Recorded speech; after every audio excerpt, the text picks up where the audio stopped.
Okay. Hello, team. I recorded a version of this last week, but the audio wasn't very good. So I'm going to re-record it and add some stuff in about the paper so you guys can have access to it. So this will be a little bit of paper discussion and then talking through the last half of chapter 10, which would mostly be about personality assessment. And just like all this other stuff, there are video resources available in the book and on Crash Course, the links to which are on our Blackboard page. And I'm trying to think what else. Yeah, there's a bunch of stuff in the book, like practice quizzes, learning curves, things like that. Because this stuff, I mean, I'm going to talk about it, but there's a lot more background that goes into the actual like development of all these different tests, and especially the more subjective ones. Like we're going to talk about the Rorschach test and the thematic apperception test. But we're going to start with your paper. Let me make sure I open the right thing here. Yeah. Okay. So your paper is due on the final day of the exam, or same day as the exam. See, that's on May 2nd, which I believe is that Monday. So not this coming Monday, but the next one. So your paper, I gave you this kind of guide, like, ideally they would be, your paper topic would be among this group of four. It doesn't have to be, but I will say that assignment 6 is just going to be sending me your paper topic. I think I mentioned this in class the other day, but I just need to get that cleared before you actually start working on it, just so I can know what your topic will be, and maybe if there needs to be some revision to it, I can kind of push you in another direction. But the example topics I gave you were things related to the pandemic, obviously a big psychological talking point over the last couple of years. Working from home, political division, which, like I said here, just, we're not actually talking about like political stances here, mostly just talking about how the pandemic might have affected this, because we did have an election in 2020, and then we will have another midterm election at the end of this year. Mental health, that's become an even bigger topic of conversation over the last couple of years, and it's been kind of exacerbated and accelerated by COVID. And then education. So obviously affects us pretty directly because we are an online class, which there was quite a bit of. I'm sure you guys experienced that, having to do remote learning to some extent. And like I said here, if you have another topic that you want to do, like I had a couple people in my other classes say that they wanted to do something different, and that's totally fine. But you do need to clear that with me first. The big point about the paper is I have a couple of criteria, a couple of stipulations here at the bottom. So it needs to be 1,000 words long. That's an important one. That's about 4 pages ish. And we'll have an official APA Works cited page. And I have a link to a research paper. I'm trying to get a version of it, the PDF version of it uploaded so you can look at it. This one's, the research paper I put is longer than you'll need to make it. But it just kind of gives you an example of what a research paper looks like and how to cite things correctly in text.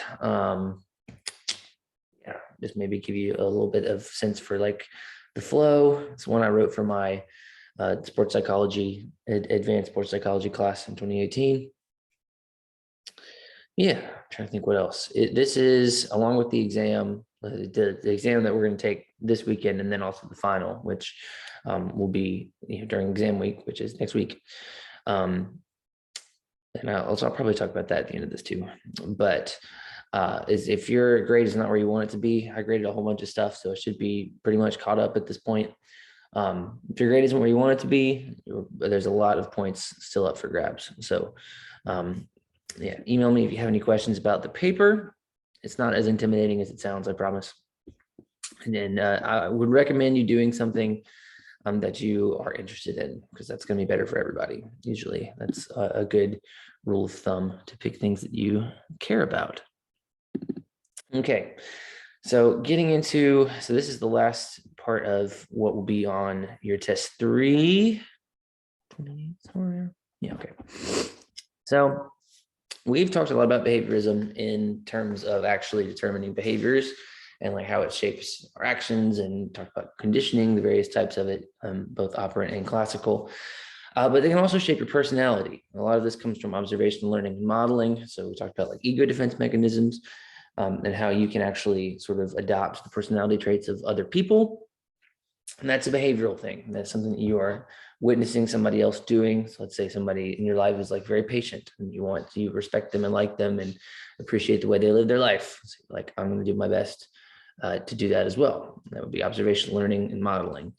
And then certain aspects of our personality are strengthened when they're reinforced. So if you have a particular trait that has been sort of conditioned to flourish, that will obviously stay around. But if you have something that's been conditioned out of you, that won't. Julian Rotter, very important piece of the puzzle here. So locus of control was his big idea that he contributed to all this. Locus of control basically means how much you think either your internal drive or external factors control your circumstances. So if you have a high degree of expectancy, so it's an idea that relates to this directly, you'll think that, I'm in charge of my own circumstances. If I get an A on the test, it's because I studied really hard. I knew what I was doing. I, got the right amount of sleep the night before. It's because I'm super smart. If you have an external locus of control, you'll be like, okay, well, I got kind of lucky. They asked me questions that I, had studied, and I got lucky that, I have this class right after another class where I could, look over my notes beforehand, basically attributing your success to things outside of your own actions. And so a lot of that goes back to personality, because certain people believe in their own self-efficacy, which we'll talk about here at the bottom, more than others. All right, so we've talked about Bandura a good bit already, talking about the Bobo doll experiment. So that was him as well. But his other main contribution to psychology, Bandura is like one of the most famous and important psychologists the last like 50 or 60 years. And it's because of the Bobo doll experiment, and then also this idea of the social cognitive perspective. So out of the perspectives that we've talked about, not only in terms of personality, but also in terms of how behavior gets molded and how sort of just we interact with each other as people in social psychology. Social cognitive perspective is probably my favorite. So I don't want to show my hand too much there, but I'm definitely pro Bandura most of the time. So I was not a huge fan of behaviorists' exclusive focus on observable behavior. Thought there was some underlying emotional stuff going on there as well. So it's like a little Freudian flavor in there, a little bit more cognitive centered. So his idea was this reciprocal determinism. There's this multi-directional interaction between all the pieces of this puzzle. The personality results from relationships and other environmental factors and patterns of thinking. So not just what's going on in your head, not just your environmental factors, who you surround yourself with, but both of those things. And there's a relationship to the point that, like, if I try hard in class, my teacher is going to see that and also try hard to help me, to the point that, that relationship gets created, that behavior gets encouraged, and all of a sudden being a good student is part of my personality. So the strengths of this, so incorporating some like humanistic stuff, some more like cognitive elements into behaviorism, and then also coming up with these ideas like locus of control and expectancy. Not a ton of emphasis on unconscious processes and emotional influences, more practical. So going back to our discussion way back in the day, like functionalism, social cognitive is going to be more in that direction, very applicable kind of stuff. So to try and understand the actual like presentations of these personality quirks and features, several of these psychologists that study personality extensively came up with this idea called trait theory, focusing on personality dimensions and their influence on behavior, not nearly so much on how these traits came to be, but just their presentation specifically. Important ones: Allport, Cattell, and then McRae and Costa. We're not going to talk a ton about Eysenck, but McRae and Costa came up with the big five. And then Allport, definitely important, and Cattell sort of took Allport's ideas and boiled them down a little bit more. But Allport, there's a good crash course video where he talks about Allport meeting with Freud and sort of the separation of their ideas. There's only two on Blackboard. One of the first trait theorists created a comprehensive list of traits to be used to operationalize the terminology used in personality research. So sort of codifying a lot of personality traits. And when I say a lot, I do mean a lot. So over 4,500 of them. And Raymond Cattell kind of took that and went, no, this is a lot of stuff. We need to kind of make this a little more succinct. So he boiled it down into 2 different categories and 16 dimensions.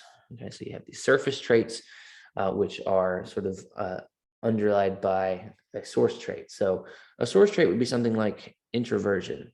So a surface trait would be like shyness, reticence of making friends, liking to spend time alone, things like that. So those are surface traits. Those are the things that other people can see that you're exhibiting. The source trait is introversion. It's like the thing that kind of creates and is the source of all that kind of stuff. It's the name source trait. So like on a test, you might see, true or false. Introversion is a source trait. That's true. Eyesync kind of set up these polls. So you can see introversion, extroversion, kind of take a sort of a riff on this source trait idea. And then unstable and stable, so neurotic and stable. And you kind of see it's sort of like a map, and your personality or a particular trait of your personality would line up somewhere on the map. So those, like I said, I'm not going to ask you a ton about Eyesync. Big thing to remember with him is that he came up with the 3 dimensions of personality idea. I will ask you about McRae and Costa. So the big 5, you can kind of see how all of these exist on a spectrum. So openness, on one side of the spectrum, we have somebody who's very open to experience, somebody who's going to like take risks and try creative stuff. Whereas somebody who's not as open is going to be very practical, more conservative. And you also see how a lot of this would spread to people's political beliefs, which again, good topic for your paper if you want to go that direction. Conscientiousness. This is basically how like aware you are of other people and factoring in their feelings into your decisions. Extroversion, that one's pretty straightforward. Agreeableness, how willing you are to kind of like go along with what other people want you to do and how helpful you are, things like that. And then neuroticism. So going back to our discussion of Eyesync, how stable or unstable you are, basically. So like on one end, you'd have somebody who's very calm, somebody who's very relaxed. And then on the other end, you'd have somebody who's very anxious, potentially. You can kind of see the heritability of all these traits. I don't care about this as much. Don't care about this as much.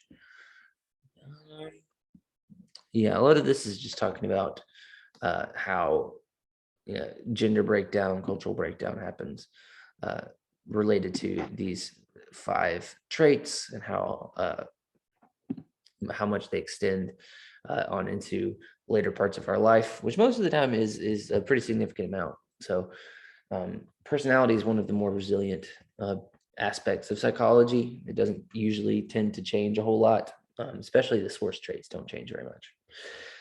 Strengths, new insight on psychological phenomena, talking about sort of integrating personality aspects into discussion of politics, like I said a second ago, and that's why that is on your paper. Potential subjects. Limitations, it doesn't really concern itself much with the origins of personality. Also not super interested in the environmental influences of it, just literally describing what's in front of you. Just saying, okay, well, this person appears to be quite happy-go-lucky. I'm not very interested in how they came to be that way, but it is important that we just say that they are. So what makes, so personality testing, is how do we determine where people land on all this stuff? So you already taken one of these. So we did the assignment with the Myers-Briggs test. That is a personality test. That is not super reliable one, but it is a personality test. So when I use that word reliability, what does that mean? It's the degree to which you're actually going to be able to get the same results over time. So test, retest reliability, which is like, exactly what it sounds like. If I take it in October, if I take the test again in the next May, am I going to get the same results? If it's not a very reliable test, no. If it is a reliable test, you're more likely to get the same results. Iterator reliability, so it's talking about the interviewer and even like across tests. Validity, the degree to which it measures what it's intended to measure. So we've talked about that with how much the independent variable actually does affect the dependent variable. How much am I actually testing what I'm trying to test? there's a few different ways we can do this. One of them is an interview. So if you've been to the doctor's office recently, you know that you go in. One of the first things that they do is hand you this big, long bit of paperwork that you have to go in and say, okay, well, yes, I have this disease, I have this disorder, take this medicine. That's so they have a good amount of information. They're creating some type of index on you so that they can figure out how best to treat you. And personality testing works the same way. So you come into a psychologist's office or a psychiatrist's office, they're going to do the exact same thing. Tell me about your symptoms, tell me about your medical history, have you taken any drugs recently, all that kind of stuff. And this is also the fact that you apply interviews, obviously, to like job interviews. And there's 3 different types. So you have unstructured, which there's no like set questions beforehand, just kind of open-ended. Semi-structured, where you have like a few questions, and then there's room to like ask follow-up questions and sort of let the conversation go where it would outside of those set questions. And then structured interviews, which is the most reliable, are going to be like super set questions, ask exactly what it says on here in this exact way. Doesn't allow for the same type of breadth of response, but it does increase reliability. So if you have 2 candidates that get asked the same exact questions, you can compare their answers directly. Whereas if you have 2 candidates where you ask them completely different questions, that's not going to be super reliable. So strengths of interviews, you can observe facial expressions and body language. It's important.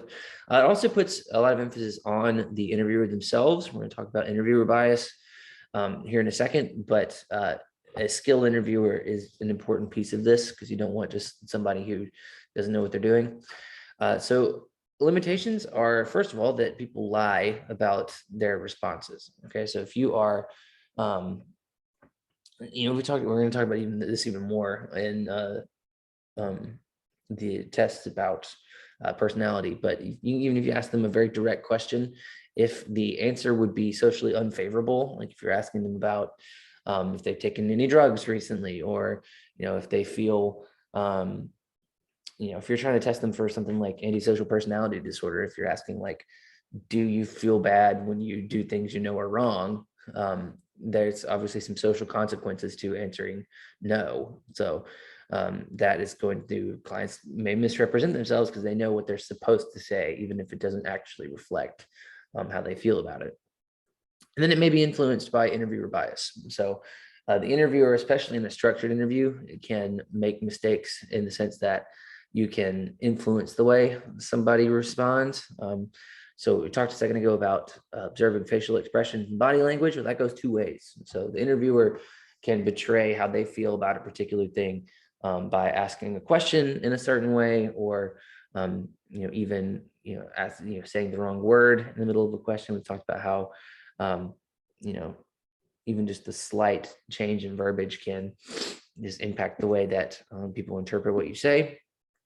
There's also these things called projective personality tests, where you're giving an ambiguous stimuli, so like a picture or an ink blot or something, and you are asked to describe what you see. And from those responses, in theory, the technician would be able to actually determine if you have, signs of a particular personality disorder or mood disorder or whatever. So the 2 most famous ones are the Rorschach test and the thematic apperception test, which you've probably at least heard of. The Rorschach test, you're given these ink blots, and then you're asked to describe what those ink blots represent. And you can kind of see on here, and this chart's in your book, of like what the responses from the interviewee might mean. So you have somebody saying like, okay, well, this looks like people fighting over something. And then the person giving the test would be like, okay, well, the suggestion that people are fighting could indicate issues with aggression or an aggressive personality. So they're carrying something heavy together. They focus on individuals working together, could represent a need for social connection. And if this seems like super subjective and kind of a stretch, yeah, that's a pretty common criticism of the Rorschach test and the thematic apperception test, which I think is slightly better, slightly more reliable. Henry Murray was the guy who came up with this, but you're shown an ambiguous picture. So it might be, there's an example in the Kahoot that's on Blackboard of, it's a guy he's like passed out on a bed, and then there's a lady outside the room, like with her hand over her face. Um, uh, and from there, the person who was like getting interviewed would say what's happening there. My favorite response was one of my kids in my class last semester said that it looked like the guy farted and in his sleep, and the lady was just too embarrassed, so she left the room, which I thought was great. But the test taker ideally would project underlying conflicts onto those pictures, and the job of the test administrator is to figure out what that stuff means. So strengths. So people can speak openly, honestly, and freely. So you can come up with these really good, like colorful answers that you might not get from a structured interview. But they also take a while, and it's very subjective. So it's somewhat objective. I'm going to upgrade that to highly subjective. Okay, last thing we're going to talk about with this are objective tests. So the MMPI is the Minnesota Multiphasic Personality Inventory. I've actually given this test. It takes a long time because there's over 300 questions. It's the most commonly used subjective personality test. It's probably the best. It's probably industry standard.